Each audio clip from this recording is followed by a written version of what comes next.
we can start slowly. It's about 5 after.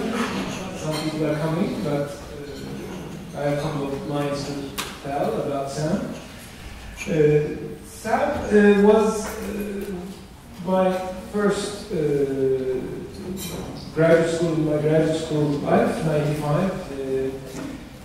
I went to UMass, and one of the incentives to go there was Sam and Herb and Rick and Steve, all the faculty that I worked with. And I was so excited that I wanted to take this class 700, Economics of Coordination, Conflict and Cooperation. That was supposed to be the microeconomics course at the graduate level. And one thing that I remember from that is that I read almost all the articles. That was for the first time in my entire education that I read the entire syllabus, which was a very good syllabus. It gave us the entire theoretical institutional economics literature from all the way from 1937 article by Ronald Coase to most recent evolutionary game theory, which he was just entering into in those years. Sam, of course, came to UMass from Harvard, where he actually received his PhD and also taught for a while. But then, in the heady days of 1970s, he ended up finding himself in the Western Massachusetts at labor studies, and then built up the UMass Amherst department with other faculty. Herb Ginters, Richard Edwards, Steve Resnick, and Rick Wolf. And throughout his career, Sam also was very much, in addition to all the theoretical work he did, perhaps one very important contribution to an earlier period is the work on the theory of the firm and the efficiency wage model, which later turned out to be the contested exchange model. And even before that, actually, very, very important for education, school in capitalist America. And of course, Democracy and Capitalism, very important text in terms of development of post-Marxist thought. But he was also very active as an advisor.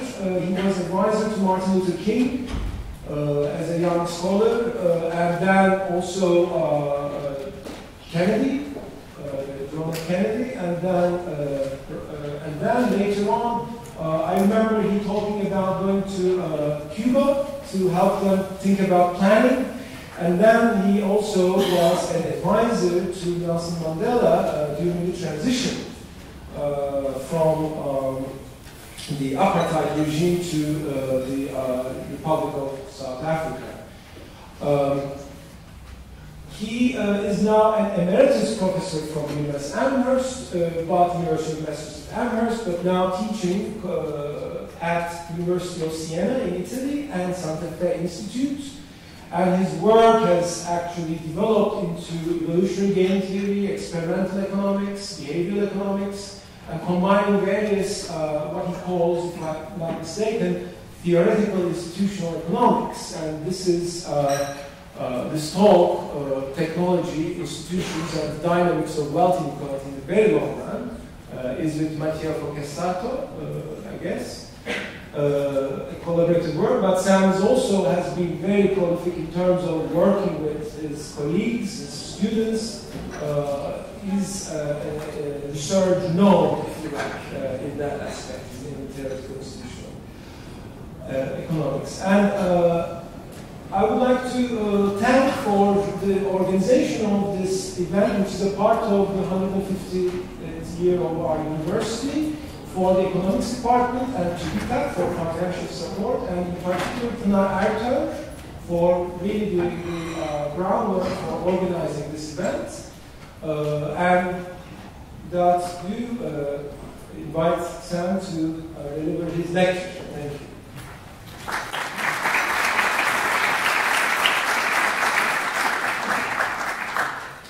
Thanks very much, Anna, for that very kind introduction. I'm so pleased to be back here once again at Boğaziçi University. I have told my friends many times how much I feel at home here. It's a great university, and my colleagues in the Department of Economics and students are always exceptionally stimulating. It's really a wonderful faculty of economics, and I think that you're all very lucky, the students here, to have such a distinguished faculty asking such important questions. I could probably cut my talk short just by explaining the pictures on the title slide, and then we could just go on coffee. We began in a society in which we were hunters, and our wealth was the strength of that particular hunter. That's a rock painting from a cave in the Drakensberg Mountains in South Africa, where I often camp and climb. We then made a transition to a farming society in which, as you can see, the nature of the wealth is quite different. You can see quite obviously there we have the demarcated land boundaries of rice fields in Bali. And then we made a transition here to the industrial economy with a rather different kind of wealth and therefore different dynamics of wealth distribution. And finally, we're moving to the knowledge-based economy. That's a depiction of the World Wide Web. And I will, at the end of my talk, suggest that we'll have rather different dynamics of wealth inequality under that system. I have to thank a very large number of co-authors. This is very much a group project. I'm working with this group here, which is now 55 individuals who are archaeologists, biologists, economists, historians, and so on. That's Mattia Fochesato, a very good economic historian. You should invite him here to discuss his work. These are my co-authors in a recent paper. And if you think that's a large number of co-authors, the next paper we're writing has almost twice the number of co-authors. The reason is these are huge projects and require a lot of skills of different types. I think the day of the single author paper should be behind us. We should work collectively. So I have a lot of debts to the Santa Fe Institute here, and of course to my co-authors, and that's a picture of my co-authors. I want to raise the question today of what's the relationship between technology and institutions as determinants of the distribution of wealth. So let me be clear about the terms. When I use the word technology, I refer to the manner in which people interact with their natural environments to produce their livelihoods. And focusing on technology obviously highlights the importance of the nature of the goods and services that happen to be produced in that society, and also the manner in which we get them. And that depends, of course, on the environment in which we live. This is a quote from Karl Marx, which really represents that view.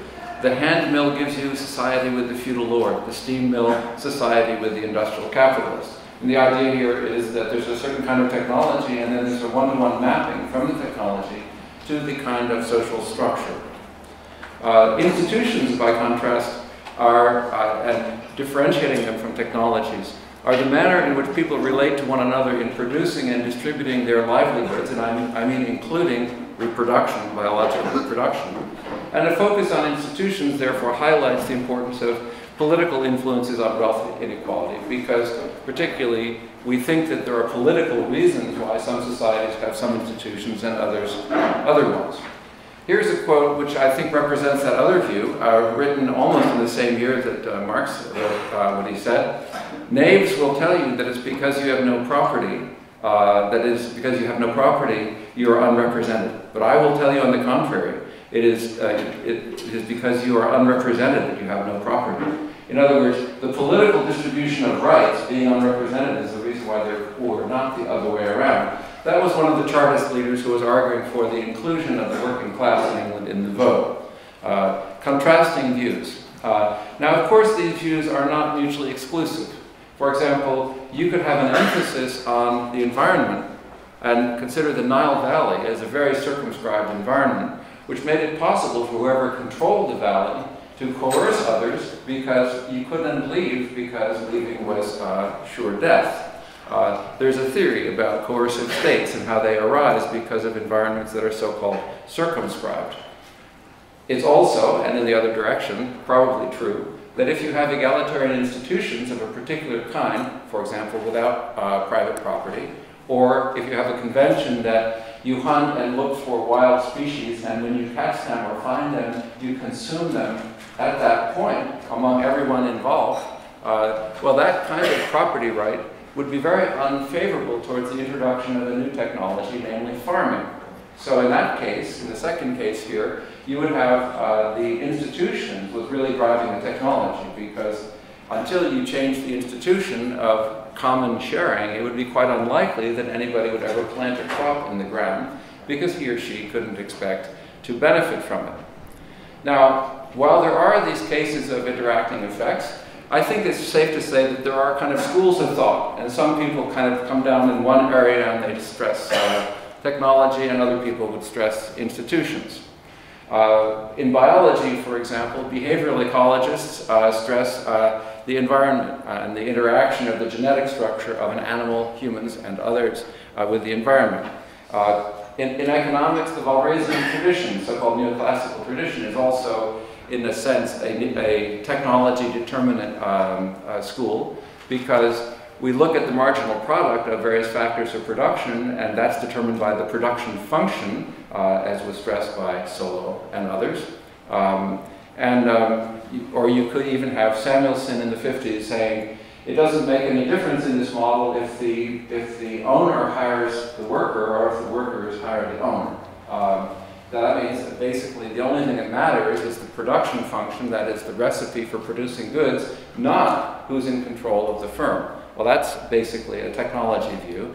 The alternative view, which is the institutions, is more stressed by historians in the Marxian tradition, Robert Brenner being very prominent, the conflict school in sociology like Dahrendorf and others. So there really is a kind of ongoing debate, and a lot of the kind of arguments that you'll see, which often look as if they're about something rather small, are indeed about this rather large picture. We have echoes of this argument, of course, in the debates currently going on. Jared Diamond's Guns, Germs, and Steel, and Jeffrey Sachs clearly are on the side that geography is what matters, geography and technology. Whereas Pomerantz's book about why England took off and not China, or the recent book by Ajamoglu and Robinson, Why Nations Fail, is clearly stressing the importance of politics and institutions. I have to give you my conflict of interest statement here, because I'm clearly allied with the second group, in the sense that I think of institutions as being the critical, politics and institutions as being the critical influences, as in, for example, a recent paper with Choi, in which I argued that the agricultural revolution was first and foremost an institutional revolution before it was a technological revolution. So we have a causal structure that could look something like this. The arrows are causes. And the problem is, how can you possibly identify the causal paths if this is the kind of thing you want to understand in the world? Well, you could start with, look at the top panel. This is a view which says the primary determinant of wealth inequality is technology. That's the primary arrow there. Now, there could be some influence here, influencing politics, and that could influence wealth inequality. But obviously, this is just the indirect effect of technology and environment. The second panel would be rather different. It would say we have some interactions here between technology and environment and institutions and politics, but it's these that jointly determine wealth inequality. Well, I lay these causal models before you because I always like to start a lecture saying what we would like to know. By the way, I hope it doesn't escape any of you that when we get to the end of this lecture, we will not have an answer to this question. But it is good to know what we'd like to know at the beginning. So that's why I put it here. How could we identify these causal arrows? And I mean identify in an econometric sense, that is, establish a causal relationship. Well, we could have shocks. For example, we could have an institution shock, like the end of Communist Party rule. Or we could have a technology shock, like the introduction of agriculture. And you can think of many other examples. I mean, a good historian would be looking for these kind of dramatic events which would allow us to assess which of these arrows might or might not be important. Now, a somewhat different method would be to just look at wealth inequality across a wide variety of technologies and societies and see what we can infer from that. That's what I'm going to do today. That's my strategy. And here's how I'm going to proceed. Wealth is defined as an asset, as a stock, that contributes to a flow of well-being.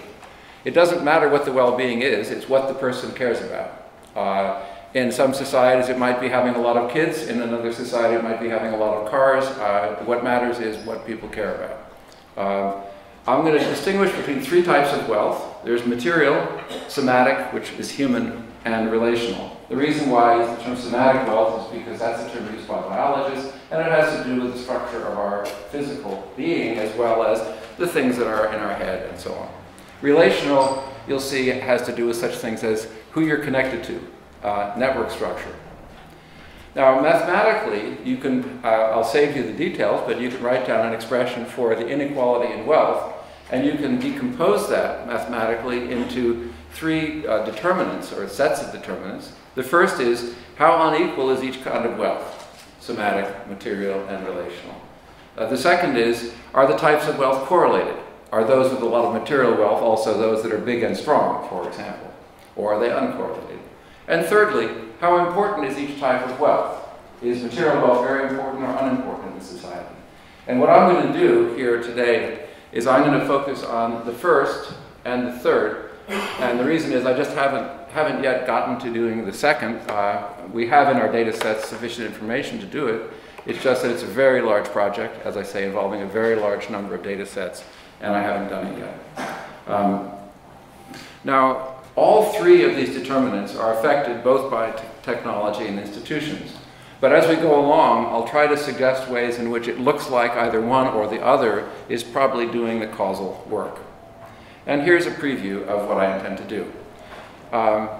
I'll say something very brief about measurement problems. I'll be happy to come back to that. I would really like to invite you into my workshop to see the actual work of doing the work of a historian or an archaeologist, and all of the great many choices and decisions that you have to make as a scholar in deciding which data point you're going to use of all the possible ones that you could generate from a data set. If we have time in the question period, I'll unhide the slides that I hid about those, and we can talk about it. I'll then introduce some data on material and somatic and relational wealth over thousands of years.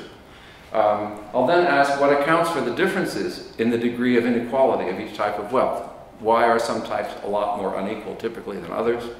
I'll then ask, how does the importance of each type of wealth vary? For example, as we proceeded from being hunters and gatherers through agriculture, industry, the information economy, you have an intuition, don't you, that some kinds of wealth are going to be more important in one society and some more important in the other. Well, let's try to measure that, because that's going to make a big difference. We're going to use those numbers to multiply the inequality of material wealth, the inequality of somatic wealth, and relational, and so on. I'll have something to say of a rather inconclusive nature about the question with which I began, because this is a project underway and not completed. And finally, I'll say something about inequality in the knowledge-based economy of the future. We've collected data over a period of 10 years or so with that large research team that I showed you. These are the sources of anthropological data, that is ethnographic data. These are collected by ethnographers, many of whom have spent their entire professional life studying one people. Many of my colleagues know every single member of the language group that they study, so they know in great detail about the families of the people who we're studying. We distinguish these societies into four types: hunters and gatherers, horticultural, agricultural, and pastoral. Horticulture will be unfamiliar to economists, perhaps. It's a low-tech agricultural society. Typically, land is not scarce. Plows and draft animals are often not used. It's hand-tool agriculture with abundant land. It's very common in many parts of the world even today. It surely was common over the last 10,000 years. This gives you a little picture of some of the data that we have. We have a very large number of Gini coefficients. Gini coefficient ranging from 0 to almost 1. ranging, that is, from no inequality to a situation in which the entire wealth is held by a single individual. As you can see, we have a large number of measures of somatic wealth, but most of these are for measures of height, which we can measure archaeologically and therefore have thousands and thousands of years ago. Very good measures of how unequal height was. Differences between men and women, and it's measured by the femur's bone here. It's very accurate measures of height can be gotten that way. We have material, and then we have a separate category here called schooling. I included there because I'll come to that at the end. Now, there are a great many data issues that remain unresolved. I'll mention them, and as I say, be happy to come back. We don't really know how to measure inequality of somatic wealth. Suppose I asked you, what do you think the Gini coefficient for height is of the people in this room? Well, you know, I say we're all pretty different height, right? We've got some really tall people and some really short people and so on. The Gini coefficient for the people in this room is not greater than 0.02. I can assure you, it's not greater than 0.02. And that's because we all have a height of, you know, roughly a meter and a half or something. And then we have variations around that. We're pretty tall compared to how different we are. Now, somehow the idea that you say the Gini coefficient of height is 0.02, that would seem to suggest that we're all the same height, but that's not what we feel like. Like, you're a lot taller than me, I'll bet. And I'll bet I know that right away. He's even sitting down and I know he's taller and I wish I were as tall as him. And so we don't really, the problem with the height and weight and most of these measures of somatic capital is that we don't know what the zero is. We have a normalization problem. It's a very big problem to solve, and we haven't solved it yet. The second thing is, you'll see, we have data from cemeteries of a village, and we know how much wealth was buried with people. That's a village, and we're comparing that with data from, say, inequality of people in the city of Paris. That's almost 1 million people at the time we measured it. Or a million individuals, probably, you know, obviously much fewer households. So we have a problem of scale. We don't really have a good way of aggregating wealth into common units. I'll show you how I do it towards the end of the lecture. We just use a so-called Cobb-Douglas function. It's a multiplicative logarithmic formulation, which works very nicely, except for the fact that it doesn't do very well if you have anybody with zero wealth, because the logarithm of 0 is minus infinity, so that kind of blows up your problem. So we have all of these technical and substantive and real historical problems still to solve. And therefore, what I'm presenting you will have to be taken as tentative. But let's think about now measurement. There's a lot of data in the picture, but these are Gini coefficients ranging from 0 to almost 1 over a very long period of time. There's a variety. These are, for example, from archaeological data.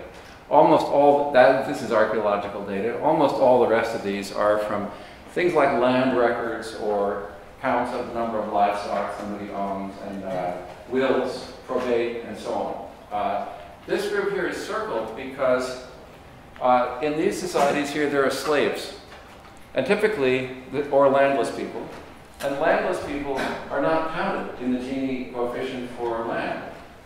Well, that's kind of odd, because they're really people and they're really there. So if you put them in, that's the picture that you get. Now that's just one indication that, I mean, every single one of those data points took a very long time to figure out how to re-estimate that Gini coefficient by finding out the landless laborers and putting them in. You see, this is the true picture, and this picture gives you, it doesn't look like there's much of a trend here, does it? If I had gone back, if that's what I'd shown you, you would have thought, oh, maybe there's an upward trend. So I just mentioned this because being super careful with the numbers makes a difference in what you're going to conclude. It's not just sort of fine-tuning. Now, there are some things you may find interesting here. For example, look at Sweden is way up here somewhere, and Norway is pretty unequal too. I'm curious about, among the contemporary capitalist nations, how different are they? So have a look at this figure. This is just a few nations. And sure enough, this is inequality of wealth, and including housing. This is the US, that's Canada, that's what you'd expect. But then we have Sweden here, which is as unequal as the United States. And Finland is also pretty unequal. Here we're seeing just a very substantial level of inequality in all of the advanced capitalist democracies. That is substantial compared to the numbers in the past. Now, if you compare across social systems, you get a shock. And I don't know if you can read this. This is market capitalism, which means market democratic capitalism. This is 18th, 19th century capitalism. These are early modern Europe, absolute state, urban areas under the absolute state, and so on. And so if you just look at these here, those are measures of wealth inequality across what we would call in the Marxian paradigm different modes of production, although their names aren't quite right, but different social systems. We surely would say that that system there, which is called feudalism, is quite different from, say, 18th or 19th century capitalism. And the thing which is remarkable is that they all have very high levels of wealth inequality, and they're not very different. Over here we have some ethnographically measured wealth inequality. This is based not on data on land in the historical records, but contemporary observations on societies. And the thing to notice here is that this is a forager society, that is hunter-gatherer society. It took weeks to estimate that number, but I'm pretty sure it's right. It's based on lists of every single object owned by every single individual in a group of people. And we then use that to estimate a gene. And notice it's very small. And another little footnote about that data point there. Virtually all of those things that are on that list were acquired through gifts. And they're going to give them away later too. Maybe not too surprising that it's pretty equal because they're going to give this stuff away anyway. Well, I was surprised at this because of the similarity of these. And we did some initial regressions using dummy variables for the modes of production or social systems and found them not to be significant. That's a surprise. Now, remember which camp I said I was part of? I was part of the camp that says institutions are the thing that really matter. If you look at this part of this graph, you begin to wonder. You're not so sure anymore. And neither am I. I'm not going to change my camp yet, but it is worth thinking about. Okay, the take-home message so far is that the inequality in material wealth doesn't differ very much among different economic systems except for hunters and gatherers. Well, how does inequality in material wealth differ from inequality in other kinds of wealth? Well, here's what we found so far. Let me explain what's going on. Again, the vertical is a Gini. And here we have grip strength. That's a measure of strength. That is, we actually take a little machine around to various societies and we ask people to squeeze the machine as hard as they can. And how many kilos of pressure can they do? And then we calculate a Lorenz curve for that and a Gini coefficient. Those are the Gini coefficients from two societies. The first one is a hunter-gatherer society in Africa. The second one is a hunting and horticultural society in the Amazon. This is a measure of inequality of hunting ability. That's a measure of wealth. That's your skill in bringing stuff home. That's from this Amazonian group. These are all reproductive success, number of children living to age 5. That's an important measure of biological robustness and effectiveness in doing the thing which people care a lot about, which is having a lot of kids. This is a measure of farming skills in a horticultural society in Tanzania. These are inequality of weight among a group of societies, hunter-gatherer and horticultural. And finally, that's a measure of knowledge, both traditional knowledge, it's practical knowledge. Do you know how to make a X, canoe, axe, and so on? And then you add them up. What you'll notice about that is, it's fascinating. You could get into each particular thing and think about how we measure it. But the main impression that you get from looking at that definitely is they're not very unequal compared to material wealth. And that would be a correct inference. This is a slight digression. This is height. And there's a big puzzle about height. I'll put the puzzle up there. If you measure height, and you can go back 4,000 years measuring inequality in height, The news is that there's no trend in height inequality among men. So there really isn't any trend at all.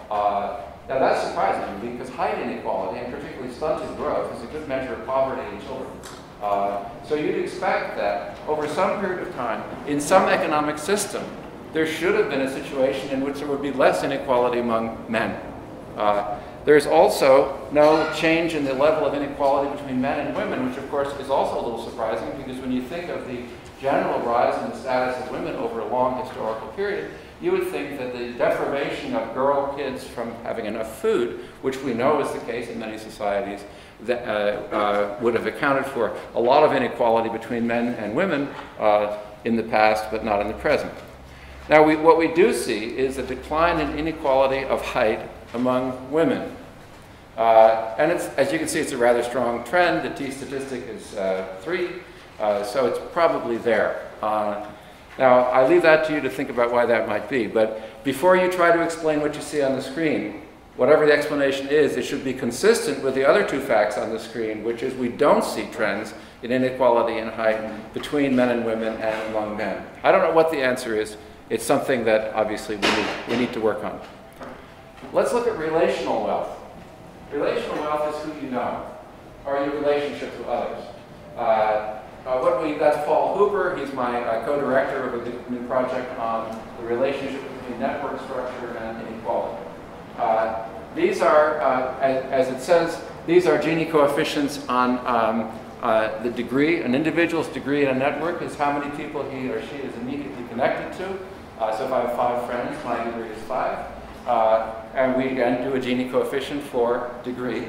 And these are the Gini coefficients that we get. Here we have social networks in an Amazonian group. This is food sharing among a group of whale hunters. This is labor sharing among an Amazonian group. This is allies in battles.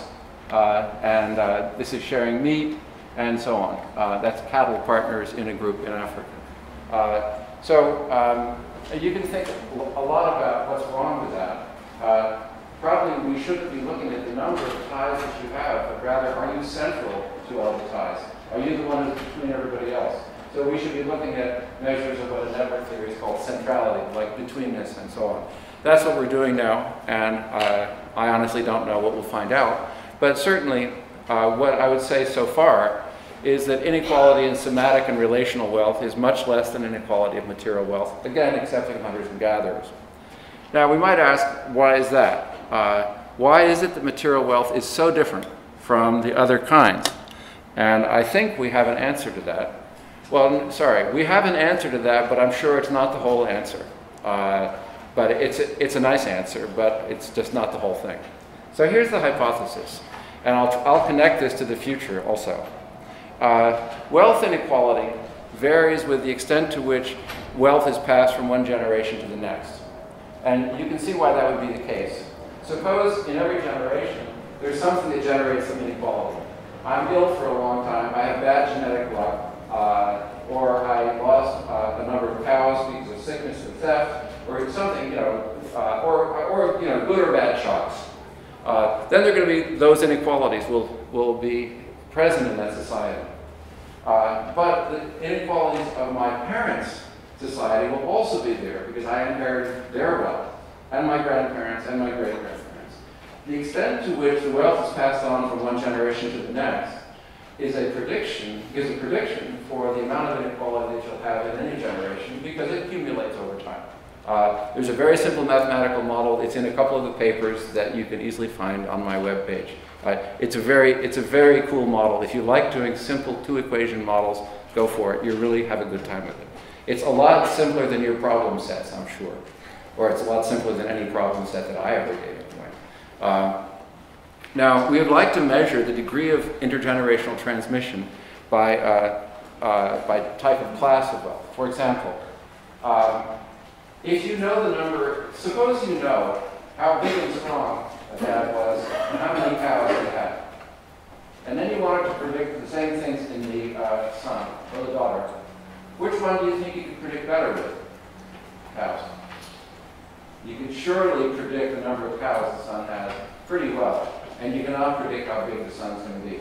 Now, there are very good theoretical reasons why that's true. It comes from biology and genetics, but we know it. We know it empirically.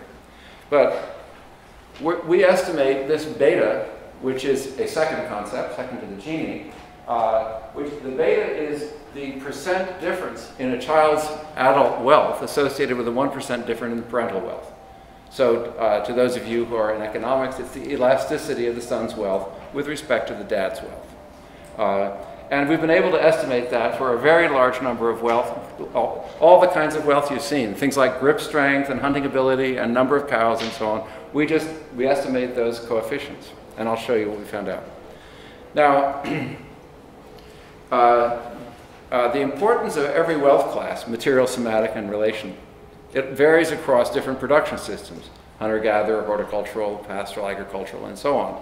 And so as a result, it may be that what we're seeing in the long-term trends in overall wealth inequality is this.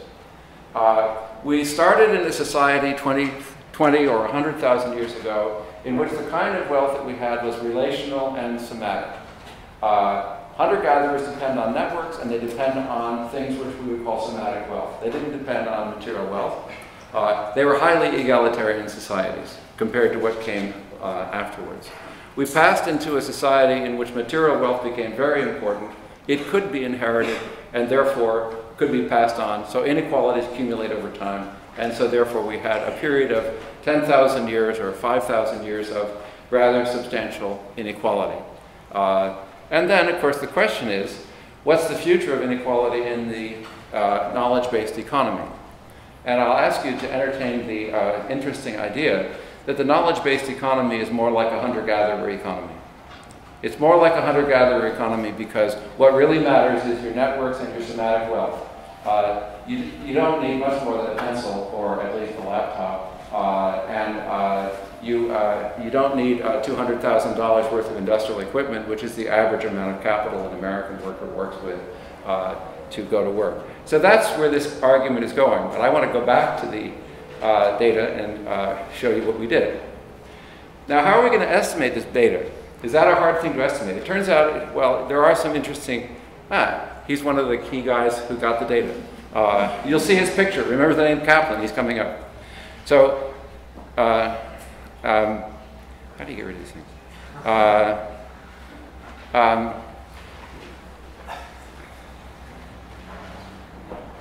Here's the kind of data we have.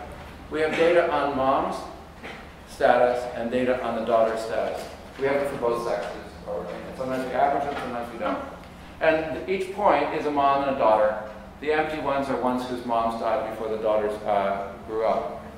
And so, for example, that gives you a beta of about 0.8.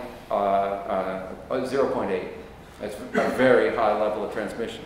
Now, it happens to be that that's the transmission coefficient for the African spotted hyena and not for a human being. These animals just pass on their status very, very accurately, much better than humans do. But what we have to do is something much more difficult. We have to estimate, we have to read wills. This is from Toscana, where I spend a lot of my time working in Siena. That's a researcher. This is an old will, and we study these and we figure out how much the dad had and how much he gave it to the kids. And we do that for literally thousands of wills and try to figure out what we'll get. I want you to have a little glimpse into what we do.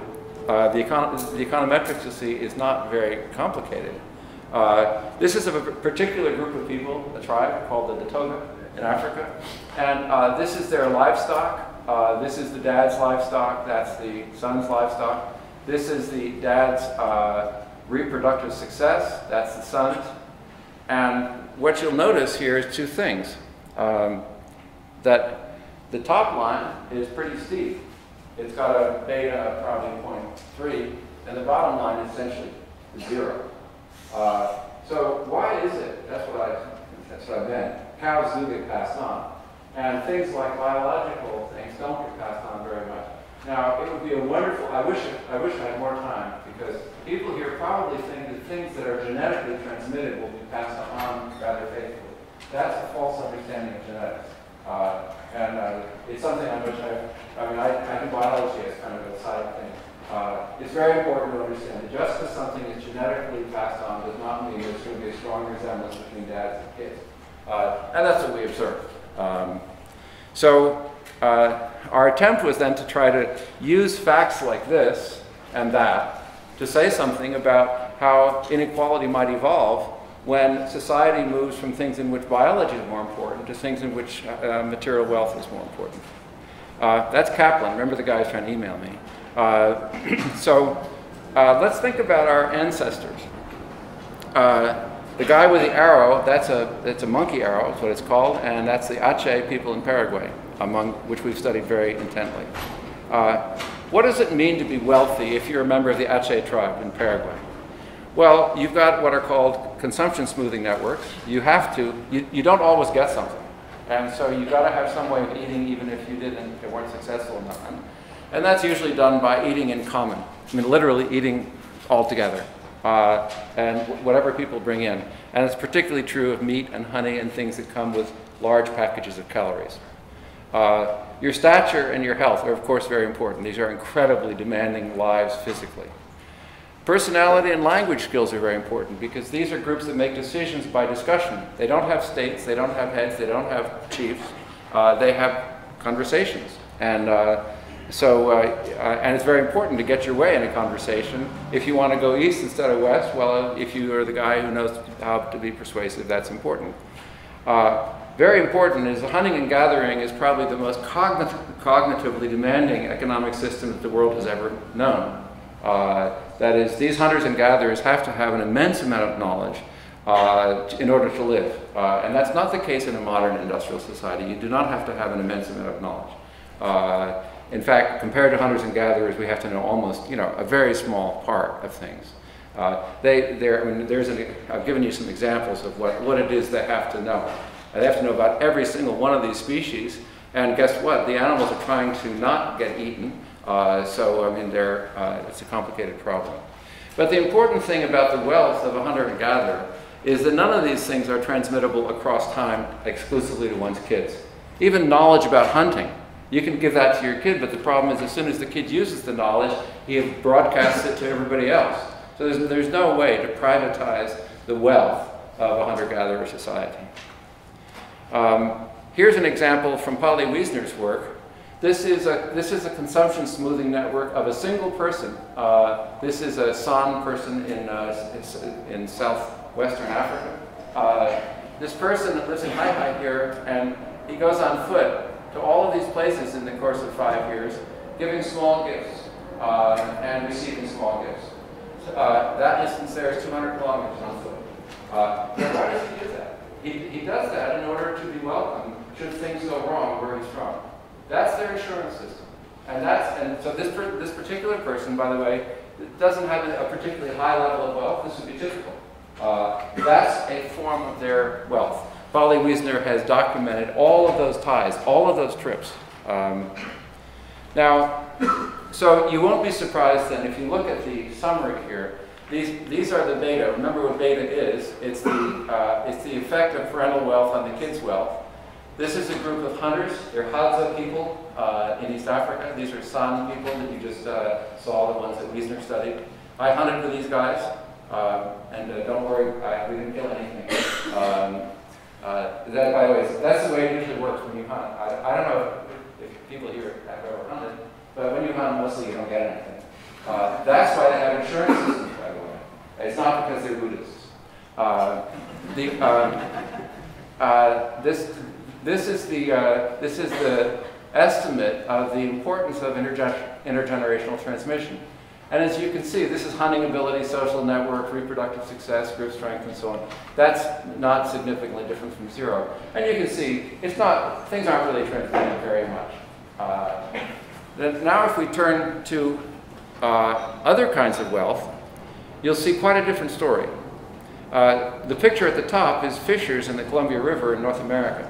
And these particular sites are very good for catching a particular kind of salmon. They're highly prized and they're defended and they're owned as private property. So here are hunters and gatherers who do have private property because they have little places in their society that are so valuable that it's worth defending them. And they have a society, and this is the daughter. It's a photograph of a recent, 100-year-old photograph of the daughter of a chief, and these are depictions of slaves. So think about this. We think of hunters and gatherers as being highly egalitarian, and they usually are. But when they find a little piece of land that they can actually own, they may end up being rather inegalitarian. And the inequality, for example, the people who would own that site would be rich. And we could identify their diet, and we could identify all of the things about their life. This is from archaeological data.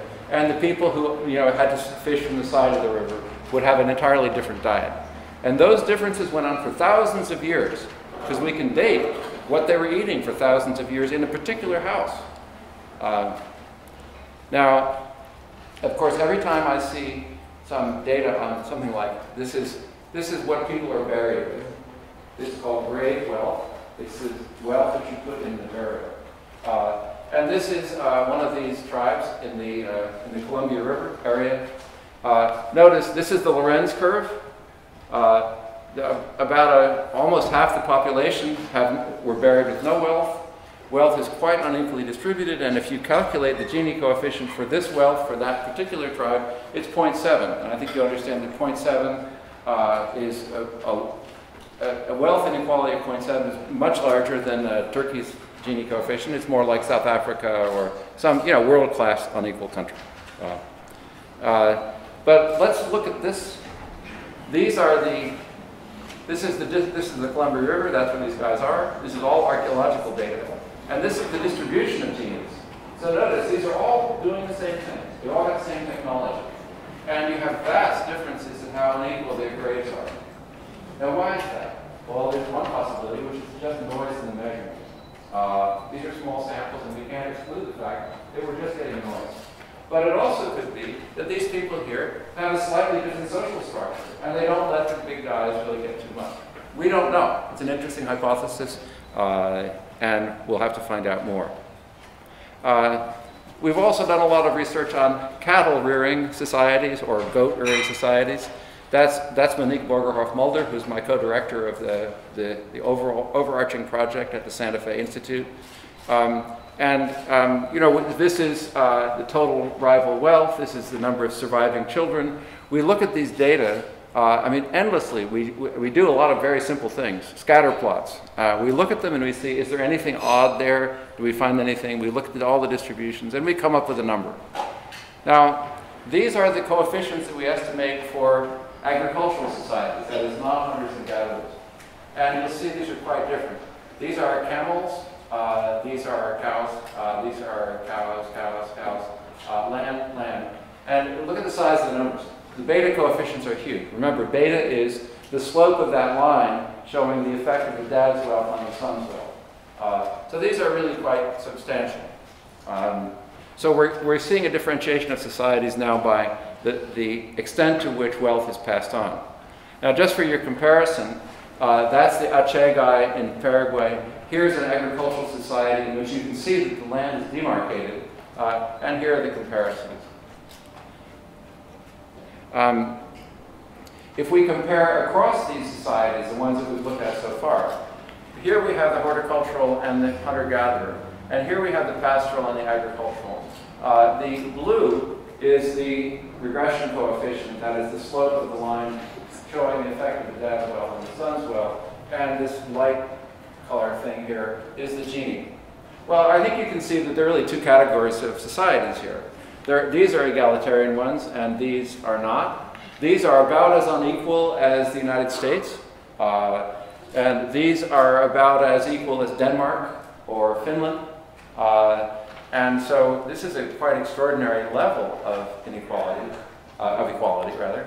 But notice also that our prediction was quite right. In those places where you have little transmission over time across generations, you have a small Gini.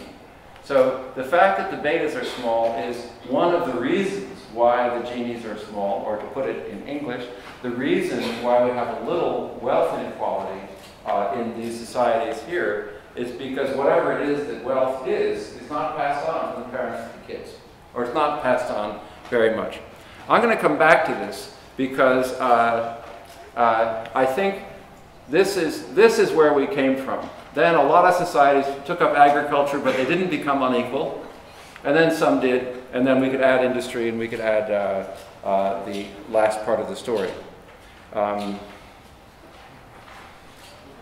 One point I want to make to you, again, this is an anti-technology point. You can see I'm a little schizophrenic here because my data, you know, I'm a scientist, that's all I am. And you look at the data, and some days you think, oh, that says this, and the next day it's saying something else. Well, look at this. These are agricultural societies. That is, they plant crops, they have domesticated animals. These live on wild species of plants and animals. Typically, you'll hear in a lot of works, it said that when farming started, the beginning of agriculture was the beginning of inequality. Because the stuff could be stored, because the land could be owned, and so on. It's just not true. These societies, which were farming societies, are just as equal as the foraging societies. Now, that's a puzzle, because what it suggests is probably the biggest change in technology the world has ever seen, that is taking up cultivation, did not bring about this inequality. It did some places, and it didn't in others. So we'd like to understand that, which we don't yet. That's a big fact, which was a big shock to archaeologists and anthropologists. All right, so one of the reasons why material wealth is so unequally distributed compared to somatic and relational is that material wealth is transmitted from parent to child to a far greater extent than is true for the other kinds of wealth. Now, so we've now linked the reason for the unequal material wealth to something about transmission over time. And now we want to ask this: what can we conclude about the future trends in wealth inequality? Well, for this, I'm going to introduce this function here, which tells you how I define total wealth. The problem with defining total wealth is through the three types of things: somatic, relational, and material. And we've got to add it up. Well, we could add it up, or we could, what we do is take the product of this. So this is your total wealth. That's your network wealth, relational. That's your material wealth. And that's your somatic or embodied wealth. The coefficients on these terms are how important each one is. Those of you who are from economics know that that looks like a Cobb-Douglas production function, and those exponents are simply a measure of the importance of the thing to which the exponent is attached. A way to look at this is, look at this simplex here. This is a way of representing a technology in 3 dimensions. And I'm going to represent the 3 exponents, that is the here, by a point. Point D says that it's, at this vertex here is the embodied or somatic. This is the network or relational, and that's the material. If you're a technology which was there would say the only thing that mattered was material. A technology which was over here says the only thing that matters is network, and so on. So a point here is a way of identifying the importance of these 3 determinants. And I'll show you what we found out. That's the same simplex, and we estimated for various societies how important these things were. And over here you have the horticultural and the hunter-gatherer societies. And here you have the herding and farming societies, farming proper. So if you look at this for a little bit, you see that it's obvious that these societies here, in these societies here, material wealth is very important. And embodied and network is not very important. That's relational, that's somatic. I didn't change the labels, sorry. And in fact, you can divide them exactly. So what it means is that our intuition is right, that the hunter-gatherers and the horticulturalists are living in societies in which being strong and smart and being well connected is what counts. Whereas the herders and the farmers and later industrialists, what really matters is how much stuff you own. Now, here I collect all of the genies that we have. The red ones here are material. This is the size of the genie. You see, one is almost 1 here. These are the size of the genies. That's just a frequency distribution of the genies that we have. The blues are the somatic, and the greens are human capital, meaning years of schooling. Now, if you look at that, there's definitely a clear picture there. The red stuff is really unequal, and the blue stuff and the green stuff is not. So I put this picture here. That's where we were 20,000 years ago. That's where we were from about 10,000 years ago until today. So the question is this. We were there in the distant past as hunters and gatherers. We moved somewhere down here when we came to agriculture and industry. Are we moving back to there? Are we moving back to the other edge of the simplex, where what really matters is your network connections and your somatic wealth? Well, Kenneth Arrow seems to think so.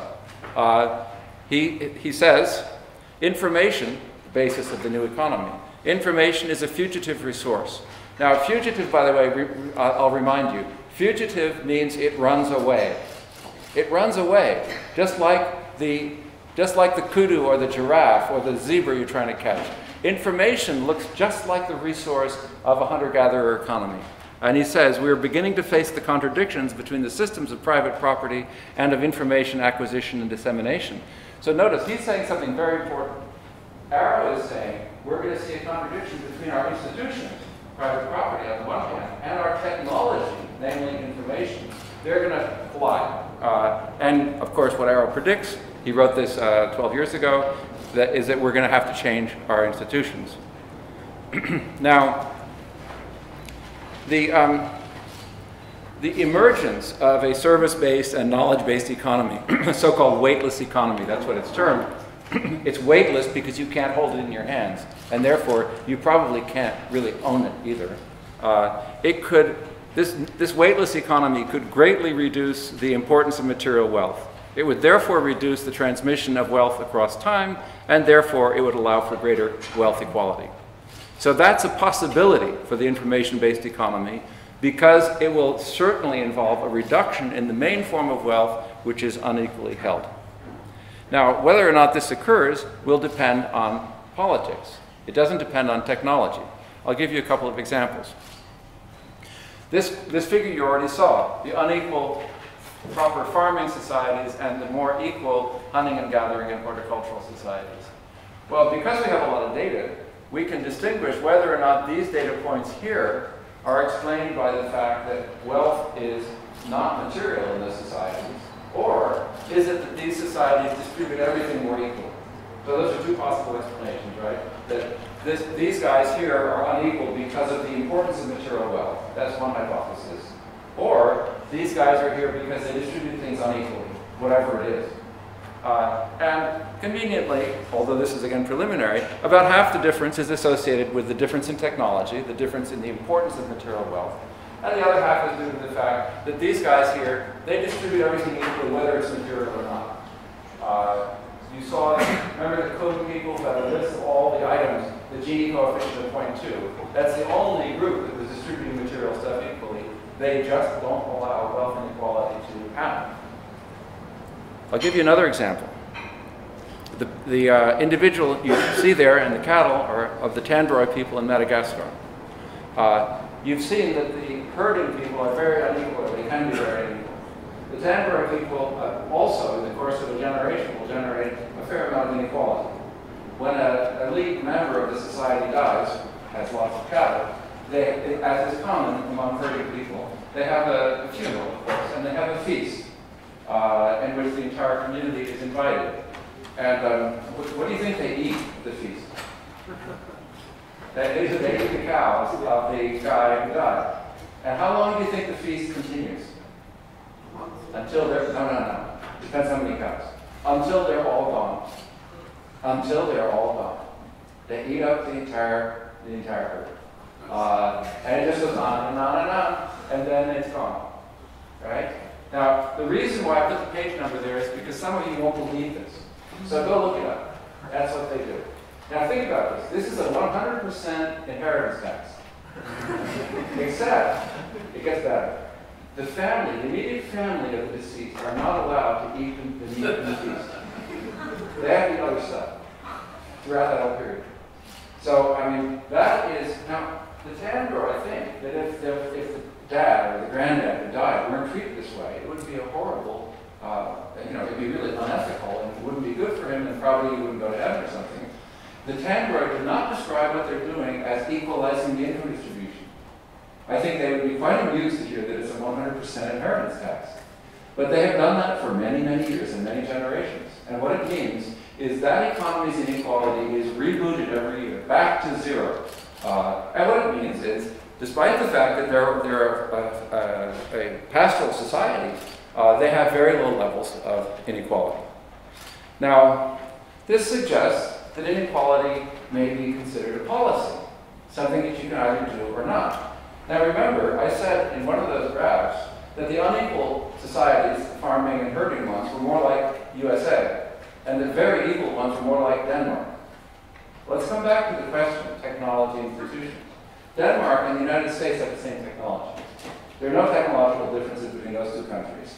We're competing in the same world markets. But why does one of us have inequality, the level of these herders and farmers, and the other have a level of inequality equivalent to the most egalitarian societies that humanity has ever created? The difference is obviously politics. It's an institutional difference. Now, I don't exactly know how it is that Denmark does that compared to how America does it, though I have studied this question all of my life. I don't really know the answer to it. But we at least can say that in two societies sharing the same technology, vast differences of inequality and intergenerational transmission are possible. Okay, what I think I've learned is this. The inequality in the distribution of wealth depends on the extent to which wealth is transmitted across generations. This depends on the type of wealth that it is. As a result, different kinds of wealth are more unequally distributed. Obviously, material are much more unequally distributed. Economies differ in their technologies. That is how important wealth is, different kinds of wealth. So that gives technology a certain influence here. But it's also true that the societies also differ in institutions and they matter. And so this is a picture of that. Remember, I began with the picture, I'll end with one, because you'll probably remember the pictures more than you'll remember the rest. If you're a hunter-gatherer, you're probably going to end up with food sharing. That's a form of very large ungulate, probably about 250,000 calories there in that animal. And these people here have sent out probably 100 people who come that day and the next day eat it. If you have resources which can be owned, like these fishing sites or these fields in Bali, you can have slaves and chiefs, and you can have hierarchy, like this is a Mughal ruler outside of Agra. And if you have an information-based economy, we don't know. You may have a choice between these two options. And if you are having difficulty, this is a Napster advertisement that says, own nothing, have everything. I'm working on this project now. It'll take a long time to finish. This book is completed, and that one I just made the cover, but when I got depressed one day and I wanted to, make myself feel better. So I made the cover and I said, well, okay, I got a cover now. I don't know if I have anything else. Thank you very much for your attention.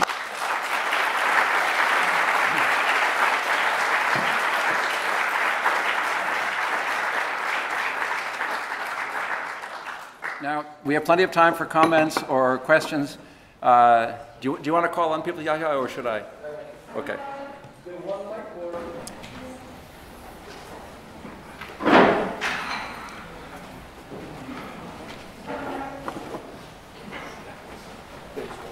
What is it called? There's one over there. Okay.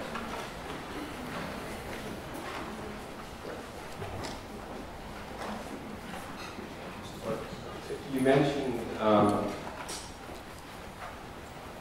the fact that, or the finding that private property, or the introduction of private property, perhaps in the 18th century in England, the enclosure movements, perhaps, of your findings suggest that the introduction of private property and private property system didn't or wasn't the cause of large-scale inequality in that period of history. Is that correct to say that? No, I don't. I mean, what I said is there's a lot of inequality. If you have material wealth, you have a lot of inequality. I think it is. It's been a long time since I studied this carefully, but I think it would be very hard to deny that the enclosure movement increased the level of inequality for the very simple reason that it shifted some stuff from a publicly provided asset to privately provided, which was unequally held. So it's clear that the enclosure movement, I mean, I'm relying heavily on Robert Allen's book on the enclosure movement, but I think that's true, that it did increase inequality greatly. But I think that one of the messages from what I was saying is not that a statement like what you said is, I mean, it's not that the enclosure movement didn't matter, but it's if you look at the big sweep of history, the big fact is that if it's material, it's going to be unequal. And we don't have any examples of material wealth, except for hunter-gatherers, in which it's equally held. I find that very puzzling. Now, I mean, I think it's partly that I have a biased data set. Because we know there are some societies in which you have agricultural land, which is equally held, relatively equally held. In the horticultural societies, the ones that were quite equal, their equality is associated with the fact that they don't own land at all. That is, they just don't own it. But we know of plenty of agrarian societies with equal landholders. We should study them. Why don't they get unequal? What's the dynamic? I mean, the reason I put the word dynamic in the title was that I didn't present the models, but this is a model of how things change over time. It's literally a set of differential equations about the process of change which we should observe over time. And that's what we should be studying. But how do we understand a society that sustains a high level of inequality when it has a lot of material stuff that could be grabbed by somebody, and then or maybe by accident, and then preserved through transmission? I don't know. I know that's a good question. I have two related questions.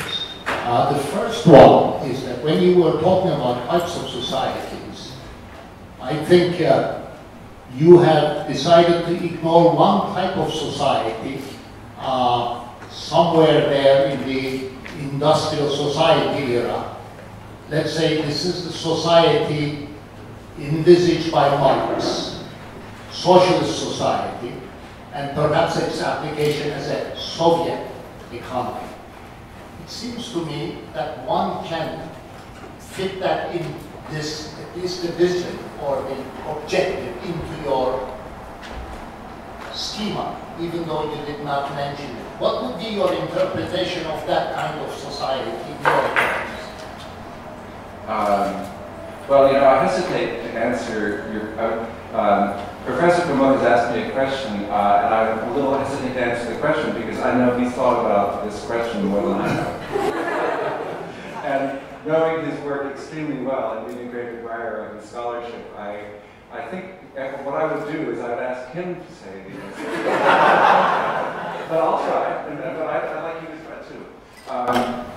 I did try to explain how do you understand a country like Finland or Norway, which has unequal distribution of material wealth, but very equal distribution of standards of living.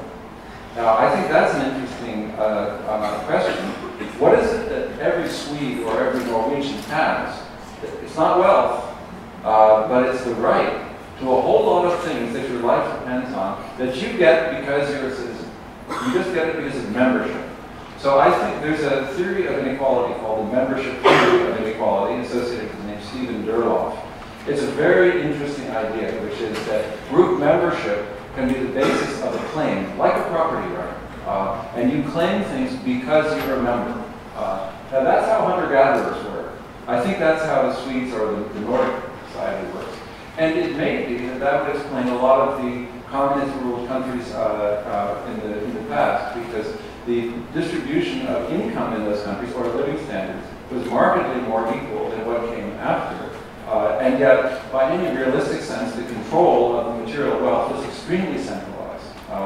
So I think the idea of membership in a communist society, and by the way, I mean communist with a large C, communist party ruled society, I think the membership network idea may be the right thing. That's a form of network wealth, right? That is, just like who you know. Well, if I'm a citizen, I have a claim just because of that. What do you think? Well, I was, rather than try to interpret that society, I was thinking more about the origins of that vision, say Marx's vision. occurred at a time when the inequalities, the class inequalities in the industrial society was so high that it produced a response to perhaps scale down some of those inequalities. Yeah. The kind of transmitted inequalities that you refer to reach such a stage that there grew this vision to tear them down. Yeah. No, I think that's right, and I think if I were, if Marx were, if we were back then, knowing this, and he said, listen, the way that we have to make the society more just is by making the wealth commonly owned. I think what I would say at the basis of the research which I've done is that may be extraordinarily difficult to do. It hasn't been done before. But if Carl were here today with us, I think I would say something different. I would say, look, we're entering into a society, namely the information-based economy, in which the barriers to making wealth a common resource are much less great than they were under industrial capitalism. I mean, there are, of course, some issues that would have to be surrounded, like intellectual property rights. But that's, I mean, those issues, I think the problem with redistributing wealth equally is that under some circumstances it can actually make the economy work less well than an economy with significant wealth inequality. There are conditions under which that would be true or not true. But it's almost certainly true that an economy which abolished intellectual property rights would work better than an economy which had intellectual property rights. I'd be very happy to explain why that's the case. But intellectual property rights, I think there's a pretty big consensus, are now a barrier to innovation, and they're used deliberately in that sense.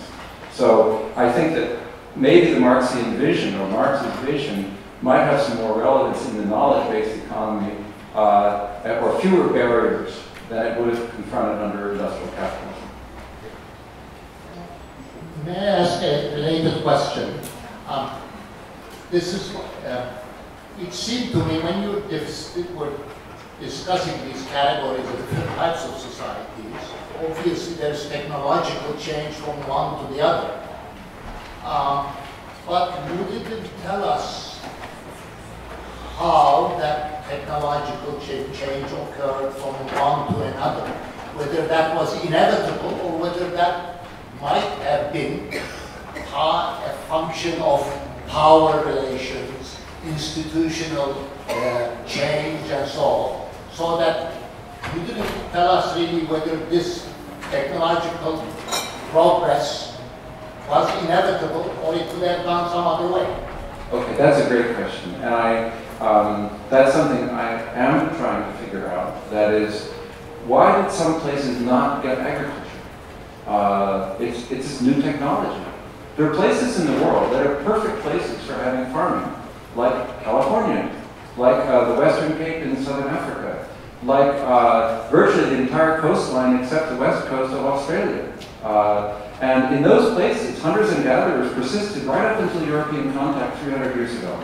And they persisted there despite the fact that they had fantastic agricultural land, and they certainly knew about farming as a practice, they just didn't do it. That's a case in which their institutions were denying the technology. So the technology was not something exogenous, it was endogenous. I think we have lots of cases of that now. And I think, for example, partly because of the nature of our intellectual property rights are directing technology rather than the other way around in the current period. But it would certainly be, it's a wonderful project. Think about, empires. Why do empires like some products more than others? I bet you never thought of that, right? Why do some empires like rice more than root crops? Why do they like cereals? And why do they not like potatoes? It's true, right? That's true.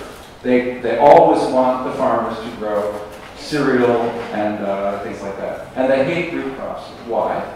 Because you can come at any time after the harvest and take the stuff, the taxes. The root crops have to be harvested, and they can stay in the ground for a long time. So the way that people have resisted states and empires throughout history has been by planting root crops instead of planting cereals. Now, again, this is probably all news to you. Read James Scott, fantastic book on this. Or you can think of lots of other things. Now, I love the question. These are little ideas, right? Just floating around. Somebody do it. Go nail it down. Figure it out. Because there's just too many questions going on here. Or if you have ideas, let me know. As I say, we have a very big group, and we're trying to answer a lot of questions for them. We'll answer some of them and not others. Yes? Well, you have a... Can I speak now? Yes. My question is also somehow related to intellectual property rights. You said in an information-based society and information-based technology, the humanity needs for producing and disseminating knowledge will be in conflict with the notion of private property and the oil seeds, for example, as a student. If I want to read research paper on the internet, I have to pay, and I don't have a credit card, and it gets difficult. So, what do you think? Which side will win? Well, of course, I can't predict which side will win, but I think that in history, it's very often been the case that new kinds of property rights, new institutions have been successful because people have realized that they're a way of making use of new technologies which could not be used under the old institutions. Now, the defense of intellectual property rights is not that. It's the opposite. The defense of intellectual property rights today is holding the economy back. It's preventing the economy from being well organized. To the economists in the room and to others, just remember this. What is the first fact you learn in economics about an efficient allocation of resources? Price should be equal to marginal cost. That's the reason why the fundamental theorem of welfare economics works, the so-called invisible hand theorem. That's the whole idea. Price equals marginal cost. Now, let's think about pharmaceuticals. Does price equal marginal cost in pharmaceuticals? Not at all. Some of these treatments, they cost $5 to produce, and the treatment costs you $100 if you buy it. And what's the difference? Where's the $95? That's the intellectual property rights. And that's because the production of the knowledge is being treated as private property by the person who did it, forcing this vast discrepancy between the price and the marginal cost. Now, just for reference, people used to think that monopolies were one of the reasons why we should be critical of capitalism, because it's not competitive. And the arguments for capitalism are all about how it should be competitive. And the problem with the monopoly is exactly the same. The price will not be equal to marginal cost. Price will be above the marginal cost. And that's why monopolies are bad. And so we estimated how bad was it. Well, monopolies might raise the price above marginal cost 15% or 20%. There was debates about it, of course. It's very ideological. But 15 or 20% is nothing compared to what we're having in the information world, in which the first copy cost of a book or a pharmaceutical or an airplane design or a new automobile design, all of those things are gigantic. They're in the billions of dollars in some cases, and the second copy costs virtually nothing. So this is a new era. This is not an era in which the price equals marginal cost criterion is violated a little bit. This is an era which is being violated by an order of magnitude. And then Arrow is saying, what are we going to do about it? Now, that's a hard problem, because you can't just say abolish intellectual property rights and hope that you're going to produce a lot of innovations somehow. But there are a lot of ways, for example, producing innovations by tournaments and so on, in which you have prizes. It's been done for centuries. Describe a problem. If you solve the problem, you get billions of dollars. The things in the public domain, it gets produced by competitive industries. That works for lots of pharmaceuticals. It doesn't work for everything. It doesn't work for what I do.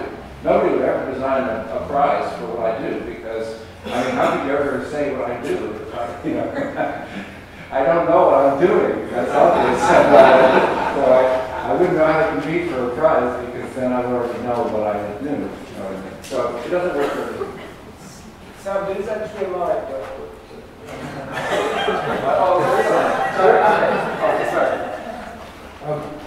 But these hunter-gatherers were the big news for me. what? The hunter-gatherer, Yeah. the horticultural. Yeah. That was for me the big news. Yeah. Do these people stay in the same place year after year?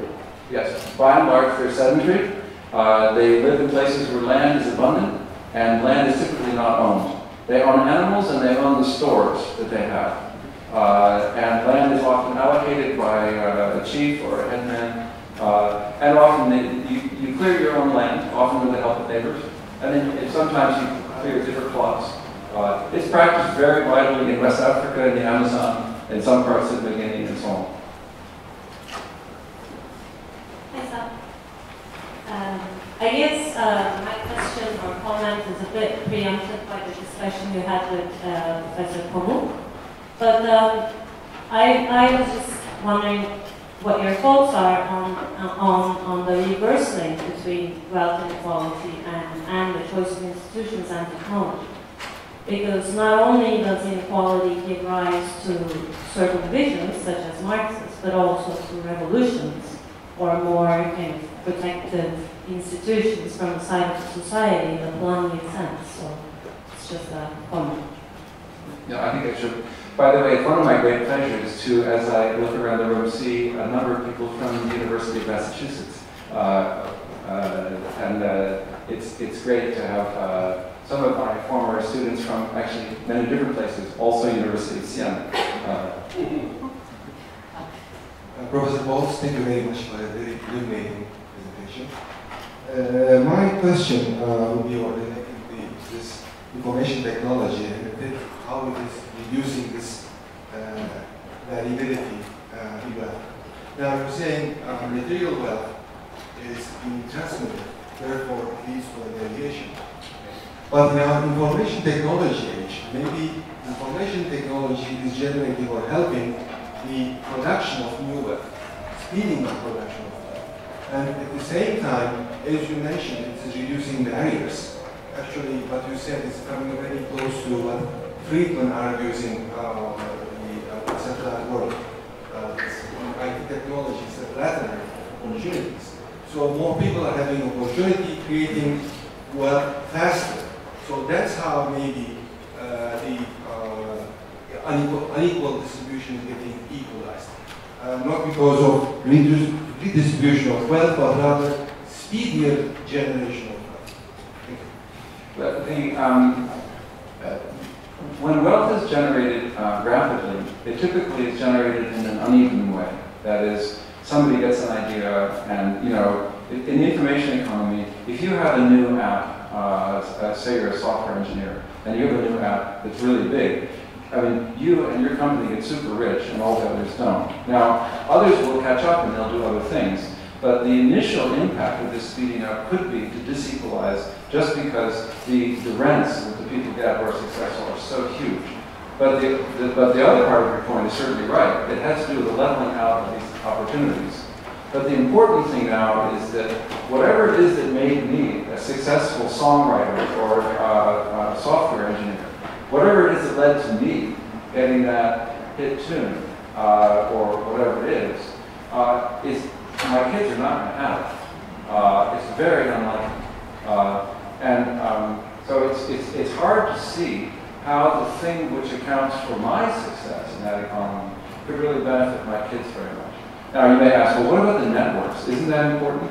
Well, we've studied networks empirically, and it turns out that dads who have big networks also have sons who have big networks, but the relationship is very, very weak compared to dads who have a lot of cows have sons who have a lot of cows. So I think the bottom line about the information-based economy is, yes, it's speeding up. The costs of entry are pretty small, except for the property rights.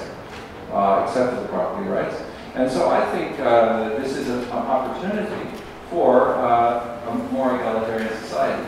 But remember, the structure of the information-based economy is also a winner-take-all system. If you're the top, say, rock group, nobody cares about number 10. I mean, they may care about number 3, but forget it if you're farther down the list than that. And the reason for that is because the technology makes it possible for everybody to listen to the top 3. So the winner-take-all aspect, which makes the economy the tournament-like setup, could lead to greater inequality. And so there is that aspect of the problem. Now, again, as long as the people who win the tournament cannot then monopolize whatever it is that they have, I'm not so worried about the fact they get rich, because they're not going to pass it on.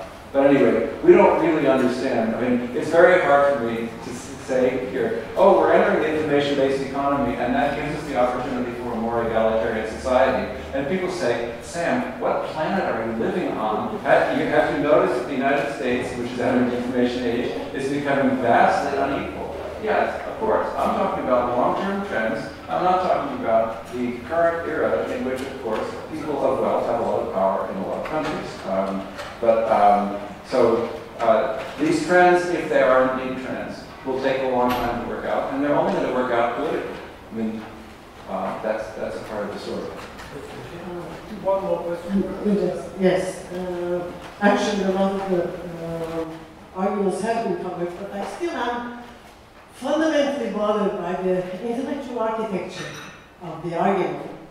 You clearly are making an argument for an embodied technology and disclaiming an approach of disembodied technology. At the same time, you go ahead and use technology and the system in which it operates is different factors, looking at their relative importance. And somehow I cannot fit all that in the same architecture. Either we're eminently aware that there is no point in discussing agriculture, horticulture, industry, coke, steel, as factors by themselves. And it's quite evidently so. Similarly, we cannot discuss a political arrangement without its roads, without its means of livelihood, without its people, without its thoughts, and therefore, as embodying technology. How can one go ahead and look at their relative importance as if they were separate factors? That's one question. Second, Denmark. Is it related to the first one? In a sense. Denmark and US, as you, in one sense, would be same technology, different politics. How different is different politics? So connected to the first intellectual setup, I don't know how to ask the question of, is Denmark different from the United States? On what axis am I asking that question? I have a second one on the intellectual rights, but if you wanted to respond to the first one, perfectly all right. Do you want me to go ahead and say the second one on intellectual rights? No, I'll forget the first one. Well, did I make myself clear? Yes, you did. And I'll come to your big question in a minute. But when you say, how do you ask the question about how is Denmark different from US, or how different is it? Well, the clue that it's different is in the evidence which I put before you. The outcome, yes, there's a big outcome difference. And there's no plausible technological explanation for why the Danes should be a society in which who your father is doesn't count very much. And the rich are not very rich compared to the poor. That is a dramatic fact. Now, how to understand how that happens is something which I'm not able to do, but if I had time to do it, I would study the history of the Danish society. And I'm sure I could come to some conclusion about what the likely sources of the difference were. But to come to your other question, you talked about the separateness of these factors of production. And I'd like to distinguish between things that are separate in two ways. I think I can define material wealth and somatic wealth as something separate. Defining them isn't a problem. Of course, around the edges there are always problems, but that's not your point. Your point is that they're causally related in ways that are complex, either as complements or substitutes or things much more complicated than that. But to say that their causal relationship is complex does not mean we can't measure them. And the same is true about horticultural societies or hunter-gatherers. These are categories which everybody uses in science, and they make useful distinctions, they draw your attention to certain things. Then the question is, have I aggregated them in a way which makes sense to you? Evidently not. To tell you the truth, I aggregated them in a way that allowed me to have unit-free measures of all of these things using logarithms. That means I could add up cows and grip strength and hunting ability, because I was using logs which don't require me to make the common unit. I therefore had a function which could use that formulation. And I thought it was important to say that it's probably true that in wealth, being big and strong and having a lot of material wealth are complements rather than substitutes. So there's some substantive assumptions behind my function which says how I think the world works. One can say, look, no function like that can ever capture what's really going on. And if you really think that, then you should do a different kind of research than the kind of research that I do. Because you just aren't going to get anywhere if you think it's really much more complicated than that, unless you have a really brilliant idea about what function you should use to aggregate these things. And I'm very open to the fact, in fact, most of my friends, most of the people I work with are archaeologists and anthropologists, and they work in a rather different framework. They think this aggregation across all these disparate things is really heroic and really involves too much, essentially, abstracting from the complexity of how these things relate causally. And honestly, I don't know who's right, but I know what I'm better at and what I'm not better at, and I'm better at trying to give some kind of overall synthetic framework to these long-term questions, even at the risk of oversimplifying the causal relationship.